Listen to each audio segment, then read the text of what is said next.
রাজনীতির ময়দান ছাপিয়ে সামনে এলো মানবিকতার এক অনন্য ছবি। শনিবার নির্বাচনী প্রচারের ব্যস্ততা সরিয়ে রেখে 14 বছরের এক থ্যালাসেমিয়ায় আক্রান্ত কিশোরের প্রাণ বাঁচাতে রক্তদান করলেন বালুরঘাট বিধানসভা কেন্দ্রের বিজেপি প্রার্থী তথা আইনজীবী বিদ্যুৎ কুমার রায়। বালুরঘাট জেলা হাসপাতালে চিকিৎসাধীন কিশোর আদিত্য কোলের জরুরি ভিত্তিতে বি পজিটিভ রক্তের প্রয়োজন ছিল।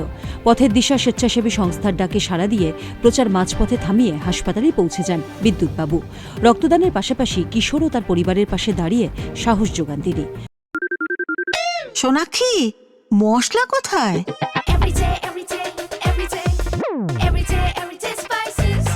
এভরিডে মশলা, দেশের স্বাদ।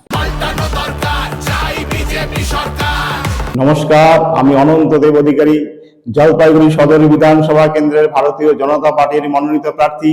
আমাকে আপনারা দুহাত তুলে আশীর্বাদ করুন, আমার উপর ভরসা রাখুন। আমি কথা দিচ্ছি, জলপাইগুড়ির সার্বিক উন্নয়নে কখনো কম্প্রোমাইজ করবো না এবং আপনাদের পাশে সদা সর্বদা পাশে থাকবো।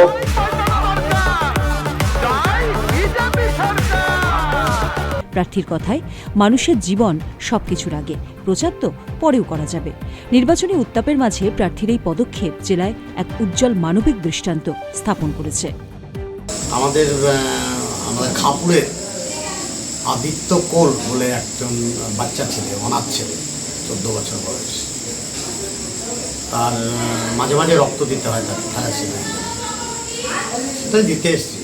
সিসা ফাউন্ডেশন থেকে আমাকে জানানো হয়েছিল, যেহেতু আমি মাঝে মধ্যে রক্ত দিয়ে থাকি, অনেক গ্রুপের সঙ্গেও জড়িত, সে কারণে ওনাদের কাছে খবর ছিল আমাকে, ওনারা এটা দায়িত্ব নিয়েছে রক্ত দেওয়ার, তা আমাকে বলেছিল। আমি সঙ্গে সঙ্গে প্রচার থেকে এখানে চলে এসেছি।